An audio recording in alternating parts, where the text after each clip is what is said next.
Hello friends, good morning. നമ്മുടെ reality സീരിയലിലേക്ക് എല്ലാവർക്കും സ്വാഗതം. അങ്ങനത്തെ മകളെയും അതുപോലെ ഭാര്യയെയും ഒക്കെ വർണ്ണിച്ചുകൊണ്ട് നമ്മുടെ ബാലേട്ടൻ ഇങ്ങനെ ശിവേട്ടൻ്റെയും അതുപോലെ ഗംഗേട്ടൻ്റെ അടുത്ത് നിൽക്കുക.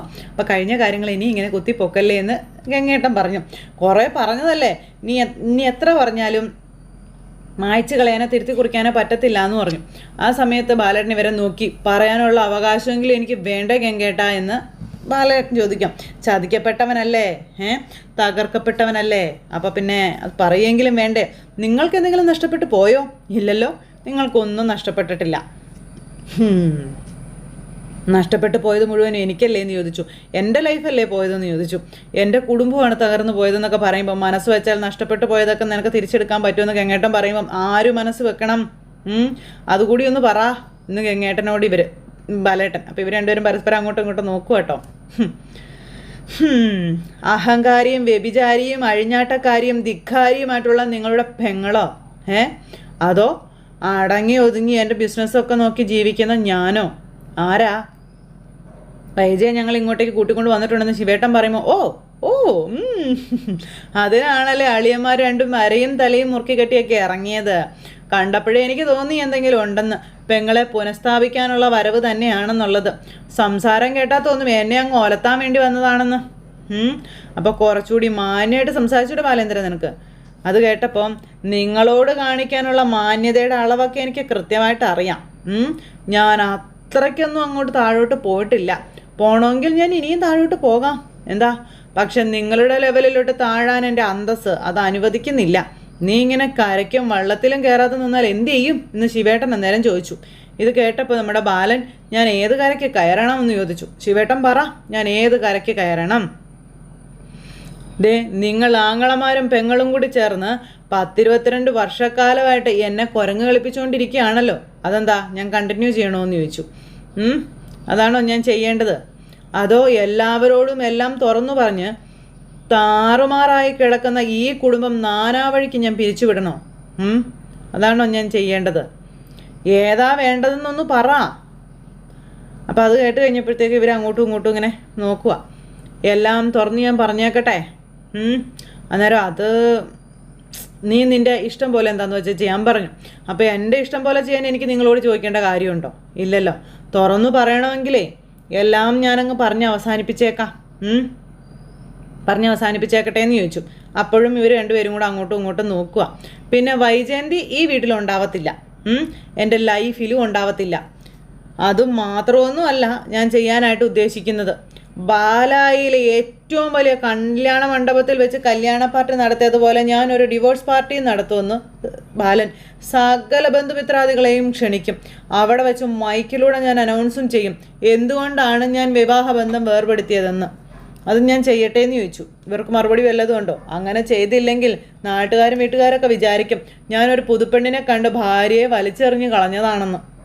അന്നേരം ബാലേന്ദ്ര, വൈജയന്തി താഴെയുണ്ട്, ഞങ്ങൾക്കിതിൽ കൂടുതലൊന്നും ചെയ്യാനില്ല, പറയാനും ഇല്ല എന്ന് പറഞ്ഞു. താങ്ക്സ്, വളരെ വളരെ നന്ദിയുണ്ട് കേട്ടോ എന്ന് ബാലേട്ടൻ പറഞ്ഞു. ഇവരങ്ങ് പോകാൻ നോക്കുമ്പം രോഹിത് ഏത് റൂമിലാണെന്ന് ചോദിച്ചു. അവനവിടെ ഉണ്ട്, ആ റൂമിൽ ചെല്ല എന്നും പറഞ്ഞ് ബാലൻ എന്നിട്ട് പറയാം.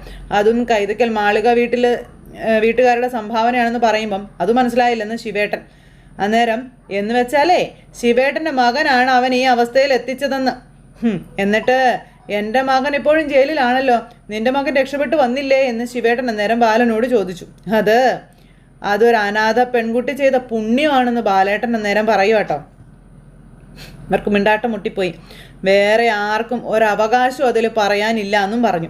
അങ്ങനെ അതും പറഞ്ഞ് ബാലൻ ഇങ്ങനെ നിൽക്കുമ്പോൾ പിന്നെയും ജോളി രണ്ടും കൂടെ അങ്ങ് ഇറങ്ങിപ്പോയി. ബാലൻ ഇങ്ങനെ കലി കയറി ഇങ്ങനെ നിൽക്കുവാണ്. അത്രയെങ്കിലും പറഞ്ഞു തീർത്തതിൻ്റെ ഒരു ആശ്വാസത്തിൽ. അത് കഴിഞ്ഞ് പിന്നെ അലീന അവിടെ കുടിക്കാൻ ജ്യൂസൊക്കെ എടുക്കും. അപ്പോഴത്തേക്കും ബബിത പതുക്കെ പമ്മി അലീനയുടെ അടുത്തേക്ക് വന്നു. എന്നിട്ടിങ്ങനെ നോക്കുക. ജ്യൂസ് വേണമെന്ന് ചോദിച്ചു. അപ്പോൾ വേണ്ടാന്ന് പറഞ്ഞു. അതെ, അമ്മ വന്നെന്ന് പറഞ്ഞു. ഞാൻ കണ്ടായിരുന്നു, ഗംഗാധരണങ്ങളും ശിവനങ്ങളും വന്നിട്ടുണ്ട്, അവർ അച്ഛൻ്റെ അടുത്തേക്ക് പോയെന്ന് പറഞ്ഞു. അമ്മ പറഞ്ഞു അമ്മയെ അവർ ബലമായിട്ട് കൊണ്ടുവന്ന് വിട്ടതാണെന്ന്. പിന്നെ അമ്മ അതിൻ്റെ ദേഷ്യത്തിലാണെന്ന് ബബിത പറയാം. അതന്ന് മനുവേട്ടൻ വന്നപ്പോൾ പറഞ്ഞായിരുന്നല്ലോ അവർ പ്ലാൻ ചെയ്ത് പിടിച്ചു കെട്ടി കൊണ്ടുവരാനാണ് ഒരുങ്ങുന്നതെന്ന്. എന്തായാലും നോക്കാം. മനുവേട്ടൻ പറഞ്ഞതുപോലെ എല്ലാവരും കൂടെ ഒരുപോലെ സഹകരിച്ച മേഡത്തിനൊരു മാറ്റം വന്നാലോ എന്ന് അലീന ചോദിക്കുമ്പോൾ എന്നും പറഞ്ഞുകൊണ്ട് ബബിത ഇങ്ങനെ തലയാട്ടും കേട്ടോ. എന്നാൽ ഇതൊക്കെ ഡൈനിങ് ടേബിളിലോട്ട് വെച്ചിട്ട് മേഡത്തിനുള്ളത് റൂമിൽ കൊണ്ട് കൊടുക്കാമെന്ന് പറഞ്ഞു. അമ്മയ്ക്ക് ചായ മതിയെന്ന് പറഞ്ഞു. അയ്യോ ജ്യൂസ് ഞാൻ എടുത്തു പോയല്ലോ, എന്നൊരു 5 മിനിറ്റ്, ചായ ഞാൻ ഇപ്പോൾ എടുക്കാമെന്ന് പറഞ്ഞു. അപ്പോൾ ഞാനിതൊക്കെ ഡൈനിങ് ടേബിളിൽ വെക്കാമെന്ന് ബബിത. അപ്പോൾ എന്നും പറഞ്ഞുകൊണ്ട് ബബിത അവിടെ നിന്ന് പോവുക. അലീന അന്തം വിട്ട് നോക്കുക ബബിത മോളുടെ ഈ മാറ്റം കണ്ടിട്ടെ. എന്തോ ഷോപ്പിങ്ങിനുള്ള കേസ് കെട്ടായിട്ട് വന്നതാണ്, തുണിയൊക്കെ അലക്കാനുണ്ടല്ലോ ഇനി, അതുകൊണ്ടായിരിക്കാം. ഈ സമയത്ത് ഗംഗേട്ടനും ശിവേട്ടനും കൂടി റൂമിലേക്ക്, അത് നമ്മുടെ രോഹിത്തിൻ്റെ റൂമിലേക്ക് ചെല്ലുമ്പോഴേക്കും ഒരു കാര്യം ചെയ്യും, ഗംഗേട്ടൻ സംസാരിച്ചിട്ട് വാ, ഞാൻ താഴെ വെയിറ്റ് ചെയ്യാമെന്ന് പറഞ്ഞു ശിവൻ. അതെന്താ ശിവ അങ്ങനെ? എൻ്റെ ഹരി ഇപ്പോഴും ജയിലിൽ അല്ലേ എന്ന് ശിവൻ ചോദിക്കുക കേട്ടോ. റോഹി കേസിൽ നിന്ന് ഊരിപ്പോരുകയും ചെയ്തില്ലേ എന്ന് പറഞ്ഞു. റോഹിയെ കാണുമ്പോൾ എനിക്കെൻ്റെ ഹരിയുടെ കാര്യം ഇങ്ങനെ കയറി വരുമെന്ന് പറഞ്ഞു. ആ ഒരൊറ്റ കാരണം കൊണ്ട് തന്നെ രോഹിത്തിനോട് ഏറ്റവും നന്നായി കാര്യം പറഞ്ഞു കൊടുക്കാൻ നിനക്ക് തന്നെയാണ് ശിവ അവകാശമെന്ന് പറഞ്ഞു. നീ വാ എന്ന് പറഞ്ഞതേ അവരങ്ങനെ അകത്തേക്ക് കയറി ചെല്ലുമ്പോൾ രോഹിത്ത് നല്ല മയക്കം. അപ്പോൾ ഇവർ നോക്കുമ്പോൾ രോഹി എന്ന് പറഞ്ഞ് വിളിച്ചു. രോഹിത്ത് അവരെ നോക്കുന്നില്ല, ഇങ്ങനെ തിരിഞ്ഞ് തന്നെ രോഹിത്ത് കിടക്കുക കേട്ടോ. രോഹി എന്ന് പറഞ്ഞ് 2-3 പ്രാവശ്യം വിളിച്ചപ്പോൾ രോഹിത്ത് ഇങ്ങനെ തിരിഞ്ഞ് നോക്കിയപ്പോൾ ഇവർ രണ്ടുപേരും ഇങ്ങനെ നിൽക്കുന്നു. അവരെ രണ്ടുപേരെയും കൂടെ കണ്ടു കഴിഞ്ഞപ്പോഴത്തേക്കും രോഹിത്തിന് ഭയങ്കര അപ്പോൾ രോഹിത്താണെങ്കിൽ എന്നിട്ട് തിരിഞ്ഞ് തന്നെ അങ്ങനെ കിടക്കുക. അവരോട് മിണ്ടിയൊന്നുമില്ല. ആ സമയത്ത് രോഹി എന്ന് പറഞ്ഞ് അടുത്തിരുന്നു ഗംഗേട്ടൻ. നീ കടന്നു പോകുന്ന മാനസികാവസ്ഥ ഏകദേശമൊക്കെ എനിക്ക് ഊഹിക്കാൻ പറ്റുന്നതാണെന്നും അതുകൊണ്ട് തന്നെ ഇപ്പോൾ ഞങ്ങൾ ഈ പറയുന്ന കാര്യങ്ങൾ കേൾക്കുമ്പോൾ നിനക്ക് ചെറിയൊരു ബുദ്ധിമുട്ടൊക്കെ തോന്നാം. പക്ഷേ ഇപ്പം നീ എടുക്കാൻ പോകുന്ന തീരുമാനങ്ങളാണ് ഇനി നിൻ്റെ ജീവിതം മുന്നോട്ട് കൊണ്ടുപോകുന്നത് എന്ന കാര്യം ഗംഗേട്ടൻ പറഞ്ഞു കൊടുക്കട്ടെ രോഹിത്തിന്. അപ്പം ശിവൻ, രോഹി നീ ഒന്ന് ഇങ്ങോട്ട് നോക്കാൻ പറഞ്ഞു. അപ്പോൾ രോഹിത്തിൻ്റെ കണ്ണൊക്കെ നിറഞ്ഞു. രോഹിത്ത് എന്നിട്ട് പതുക്കെ എന്നിട്ട് ശിവനെ ഇങ്ങനെ നോക്കുക കേട്ടോ. ഇങ്ങനെ പതുക്കെ ഇങ്ങനെ ശിവൻ്റെ നേരെ നോക്കി വരുമ്പോൾ, നിനക്കറിയാവല്ലോ ഹരി ഇപ്പോഴും ജയിലിലാണെന്നുള്ള കാര്യം. അവനെ ജയിലിൽ നിന്ന് രക്ഷപ്പെടുത്തിയെടുക്കാൻ എനിക്ക് പറ്റിയിട്ടില്ല എന്ന് ശിവേട്ടൻ രോഹിത്തിനോട് പറയുന്നു. പക്ഷേ നിനക്ക് അവസരം കിട്ടിയെന്നും അത് നീ ഇനി പാഴാക്കി കളയല്ലേ എന്നും ശിവൻ ഇങ്ങനെ രോഹിത്തിനോട് പറയുക. അപ്പം നീ തന്നെ ഒന്ന് ആലോചിച്ച് നോക്കിക്ക രോഹി, ഈ കേസിൽ ശിക്ഷിക്കപ്പെട്ടാൽ ഹരിക്ക് ഇനിയൊരു ഭാവി ഉണ്ടോ എന്ന് ചോദിക്കുക.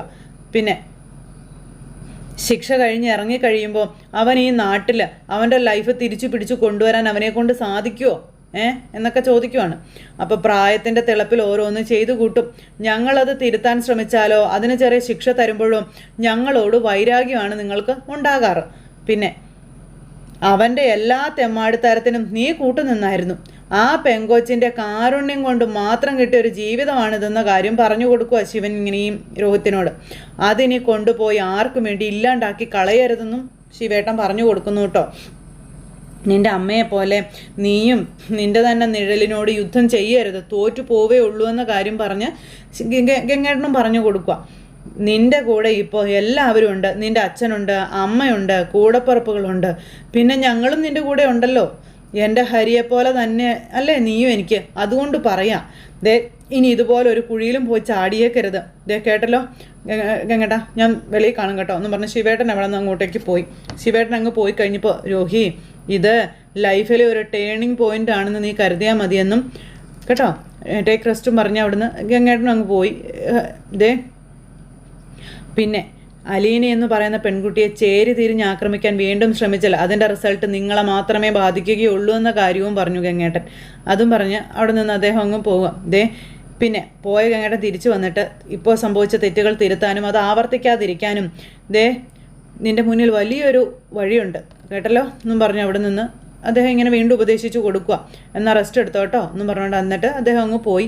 രോഹിത്ത് കരഞ്ഞുകൊണ്ട് ഇങ്ങനെ അവിടെ ആ പുതപ്പൊക്കെ കൈകൊണ്ട് ഇങ്ങനെ ചുരുട്ടി ഇങ്ങനെ അവിടെ കിടക്കുക. പുറത്തിറങ്ങി ശിവേട്ടൻ ഇങ്ങനെ കരഞ്ഞുകൊണ്ട് നിൽക്കുമ്പോഴത്തേക്കും, എന്താടത് നീ എന്തിനിങ്ങനെ കരയണേന്ന് ചോദിച്ചു. എന്തൊക്കെ തെറ്റ് ചെയ്താലും നമ്മൾ പിന്നെയും ക്ഷമിച്ചു കൊടുത്തതിൻ്റെ ആയിരിക്കുമല്ലോ ഗംഗേട്ടാ ഹരി ഇപ്പോൾ ജയിലിൽ കിടക്കുന്നതെന്ന് പറഞ്ഞ് ശിവേട്ടൻ ഭയങ്കര കരച്ചില്ല. അതൊക്കെ മാറി നല്ലൊരു ദിവസം വരും ശിവ, നീ ധൈര്യമായിട്ടിരിക്കാൻ പറഞ്ഞു. വാ വൈജയെ കൂടി കണ്ടിട്ട് നമുക്ക് ഇറങ്ങാം വാ എന്ന് പറഞ്ഞങ്ങനെ രണ്ടുപേരും കൂടെ അങ്ങോട്ടേക്ക് ചെല്ലുമ്പം രോഹിത്ത് അവിടെ കിടന്ന് ഭയങ്കര കരച്ചിലാട്ടോ. ഈ സമയത്ത് വൈജ തൻ്റെ മുറി വൃത്തിയാക്കിക്കൊണ്ടിരിക്കുക. അപ്പോഴേക്കും ബബിത പോയി ബാഗും പെട്ടിയൊക്കെ എടുത്തുകൊണ്ട് വന്നു. അപ്പോഴേക്കും ചായ ആയിട്ട് അലീന റൂമിലേക്ക് വന്നു. അലീനയെ കണ്ടപ്പോഴത്തേക്കും കിടക്കുന്നു കാലിപ്പ്. ഇപ്പോൾ ദാഹെന്ന് പറഞ്ഞ് ഇങ്ങനെ നീട്ടിയപ്പോൾ എനിക്കെൻ്റെ ചായ വേണ്ടാന്ന് പറഞ്ഞു.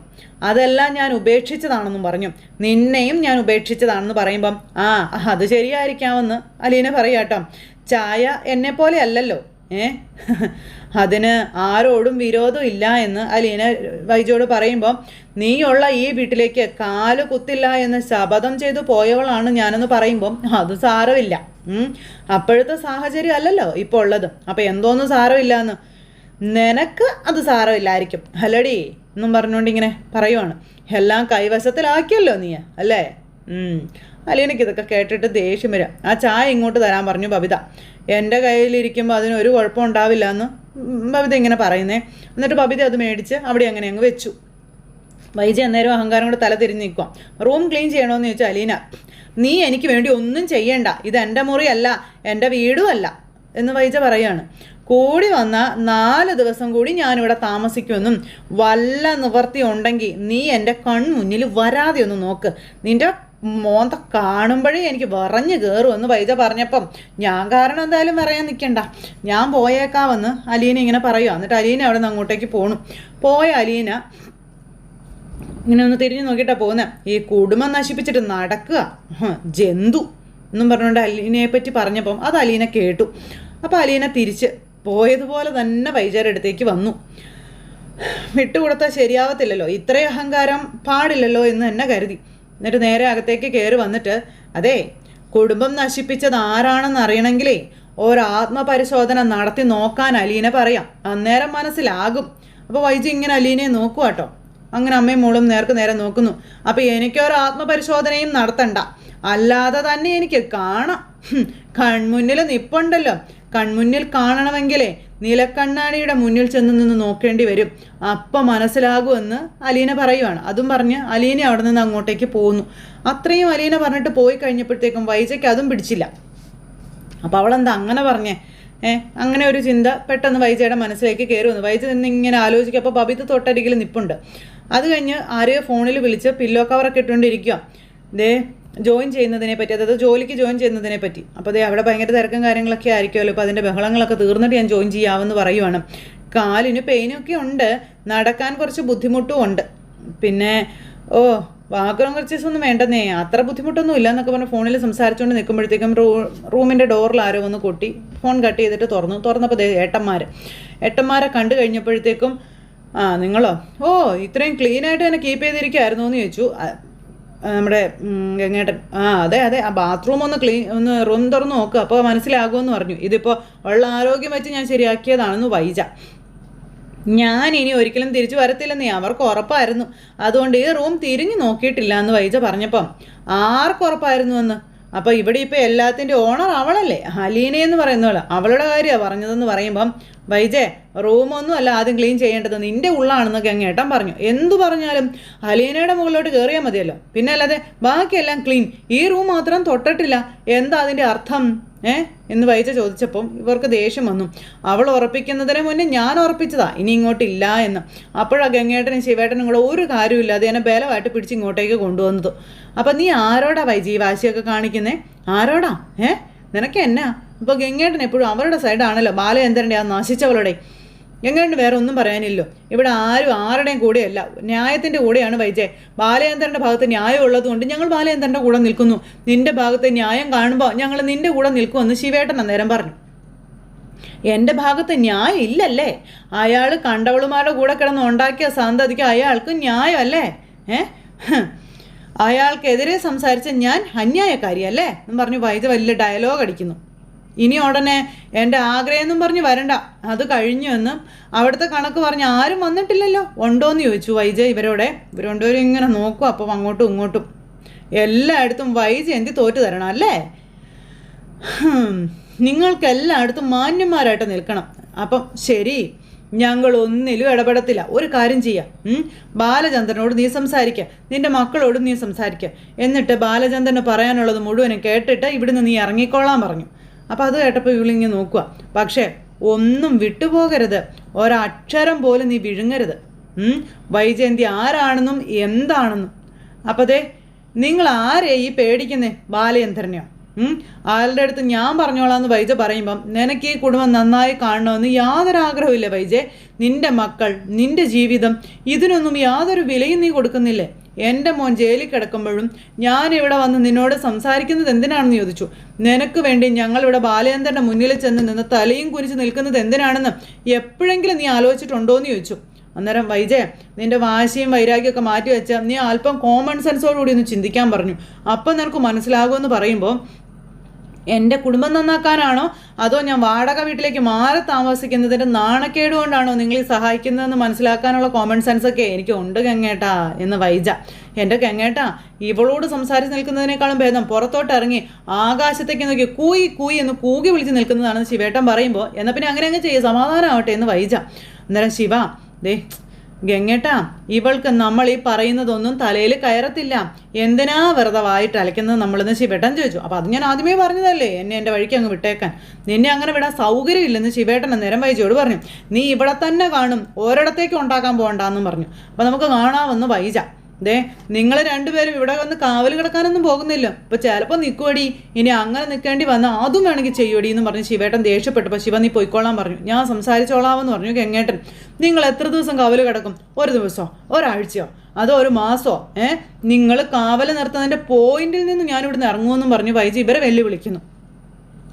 അങ്ങനെ ശിവേട്ടൻ അവിടെ നിന്ന് അങ്ങ് പോയി കഴിഞ്ഞപ്പോഴത്തേക്ക് നമ്മുടെ വൈജയോട്, നിന്നോട് ഞാൻ പറഞ്ഞല്ലോ വൈജയ്, ബാലചന്ദ്രനുമായിട്ട് എല്ലാ കാര്യങ്ങളും സംസാരിച്ചതിന് ശേഷം നീ നിൻ്റെ വഴിക്ക് പോയിക്കോളാൻ. പക്ഷേ നീ ആലോചിക്കേണ്ട ഒരു കാര്യമുണ്ട് വൈജയ്, ഇത്രയും പ്രശ്നങ്ങൾ ഉണ്ടായിട്ടും ഞങ്ങൾ ഇപ്പോഴും എന്തുകൊണ്ട് ബാലചന്ദ്രൻ്റെ കൂടെ നിൽക്കുന്നത് എന്ന് നീ ചിന്തിച്ചിട്ടില്ലല്ലോ? ഉണ്ടോ? അതിൻ്റെ ഉത്തരം നിനക്ക് ബാലചന്ദ്രൻ തരും നീ സംസാരിക്കാൻ ചെല്ലുമ്പോൾ എന്നുള്ള കാര്യം പറഞ്ഞപ്പോൾ വൈജി ഇങ്ങനെ നോക്കുണ്ടാക്കണം വിളിച്ച്. സംസാരിച്ച് കൂടുതൽ പ്രശ്നങ്ങളിലേക്ക് പോകുന്നതിന് മുൻപ് നീ ഇരുന്ന് ആലോചിക്കാൻ പറഞ്ഞു. നിൻ്റെ മക്കൾക്ക് ഇപ്പോഴാണ് നിന്നെ ഏറ്റവും ആവശ്യം, അത്യാവശ്യം. ഇപ്പം നിൻ്റെ വാശിയാണോ വലുത് അതോ മക്കളാണോ വലുത്? അല്ല ഗംഗേട്ടാ, അത് ഞാൻ പറഞ്ഞല്ലോ, ആലോചിച്ചിട്ടുള്ള മറുപടി. ഇപ്പോഴെങ്കിലും ഇതൊരു റിക്വസ്റ്റ് ആയിട്ടൊന്ന് കണ്ടാൽ മതി, ഞാനെന്തായാലും വീട്ടിൽ കാണും എന്ന് പറഞ്ഞ് നമ്മുടെ ഗംഗേട്ടൻ പോകാൻ നോക്കുക. ദേ നോക്ക്, നീ ഒരാൾ മനസ്സ് വെച്ചാൽ ശരിയാകുന്ന കാര്യങ്ങളും പ്രശ്നങ്ങളും മാത്രമാണ് ഇപ്പം നിലവിലുള്ളത്. ടേക്ക് യുവർ ടൈം, ഞാൻ പോയിട്ട് വരാമെന്നും പറഞ്ഞ് ഗംഗേട്ടൻ അവിടെ നിന്ന് പോണു. ഈ സമയത്താണ് നമ്മുടെ കൃഷ്ണമോള് സ്കൂൾ വിട്ട് വരുന്നത്. അപ്പോൾ വണ്ടി കണ്ടപ്പോഴത്തേക്ക് ശിവനങ്ങൾ വന്നിട്ടുണ്ടല്ലോ. ഭയങ്കര സന്തോഷത്തോടെ അകത്തേക്ക് ചെന്ന് കയറിയപ്പോൾ അവരെ കണ്ടു. ഇതാ ആരൊക്കെയാ, അങ്കിൾ എപ്പോഴാണ് വന്നതെന്നൊക്കെ ചോദിച്ചു. അപ്പോൾ ഇന്നലെ കൊല്ലപ്പള്ളിയിലെത്തി, ഇവിടെ വന്നിട്ട് 1 മണിക്കൂറേ ആയിട്ടുള്ളൂ എന്ന കാര്യം ഗംഗേട്ടൻ പറഞ്ഞു. ശിവനങ്ങളുടെ കാറ് കണ്ടപ്പോൾ ഞാൻ കരുതി കൊല്ലപ്പള്ളിയിൽ നിന്ന് വന്നതായിരിക്കും എന്ന്. വൈജയെ കൊണ്ടുവിടാൻ വേണ്ടി വന്നതാണെന്ന് പറഞ്ഞപ്പോൾ അമ്മ വന്നോ? ഭയങ്കര അത്ഭുതം. ഇവിടെ എത്തിച്ചിട്ടുണ്ട് ഞങ്ങൾ, അവൾക്ക് തീരെ ഇഷ്ടപ്പെട്ടിട്ടില്ല എന്നും എന്നാലും ഞങ്ങളുടെ കടമ ചെയ്തെന്നും ശിവേട്ടൻ പറയാം. അപ്പോൾ ബബിത ഇങ്ങനെ ഒന്നും അല്ലാത്ത പോലെ ഇങ്ങനെ നിൽക്കും കേട്ടോ. ഇനി നിങ്ങൾ വേണം വൈജയെ ഇവിടെ പിടിച്ചു നിർത്താനെന്നുള്ള കാര്യം പറയുമ്പം അമ്മ ഇവിടെ പിടിച്ചിരുത്താൻ അച്ഛനെ കൊണ്ട് പോലും പറ്റത്തില്ല എന്ന് കൃഷ്ണമോള് പറഞ്ഞപ്പം അതെങ്ങനെ വേണം എന്ന് ഞങ്ങൾക്കറിയില്ല, നിങ്ങൾ മക്കളെല്ലാം ഒരുമിച്ച് നിന്നാൽ സാധിക്കുമെന്നാണ് എൻ്റെ ഒരു വിശ്വാസം എന്ന് പറഞ്ഞു ഗംഗേട്ടൻ. അപ്പോൾ ആ ഒരു സമയം ബബിതയോട് ഞങ്ങൾ ആ കാര്യം പറഞ്ഞു കഴിഞ്ഞെന്നും പറഞ്ഞു. അപ്പോൾ ബബിത ഇങ്ങനെ ഒന്നും അല്ലാത്ത പോലെ ഇങ്ങനെ പുറകെ കൈയും കെട്ടി ഇങ്ങനെ അവിടെ നിൽക്കുക. ആ സമയത്ത് അവരെല്ലാവരും കൂടി എന്നിട്ട് ഇങ്ങനെ നിൽക്കുന്നു. അപ്പോൾ ഇവർ യാത്ര പറഞ്ഞു. അപ്പോൾ പോകാൻ നോക്കുവാണ് ശിവേണ്ണും ഗംഗേണ്ണും. അപ്പോൾ ഇടയ്ക്ക് ഇങ്ങോട്ട് വരണം കേട്ടോ എന്ന് പറഞ്ഞപ്പോൾ നിങ്ങൾക്ക് ഇടയ്ക്ക് അങ്ങോട്ടും വരാമല്ലോ എന്ന് പറഞ്ഞു. നിങ്ങൾ മുത്തശ്ശിയെ കണ്ടിട്ട് കുറേ നാളായില്ലേ എന്ന് ചോദിച്ചു. പിന്നെ കാണുമ്പോൾ കാണിക്കുന്നതല്ല കേട്ടോ സ്നേഹം എന്ന് പറഞ്ഞപ്പോൾ ശരിയെന്നും പറഞ്ഞുകൊണ്ട് രണ്ടുപേരും തലയൊക്കെ ആട്ടി ഇങ്ങനെ നിൽക്കുന്നു. അവരങ്ങ് പോയി. ആ സമയത്ത് പിള്ളേരകത്തേക്കും കയറി പോകുന്ന ഒരു സിറ്റുവേഷൻ കാണിച്ച് ഇന്നത്തെ കഥ അവസാനിച്ചു. അപ്പോൾ എല്ലാവരും കാണണേ. എല്ലാവർക്കും ടാറ്റാ.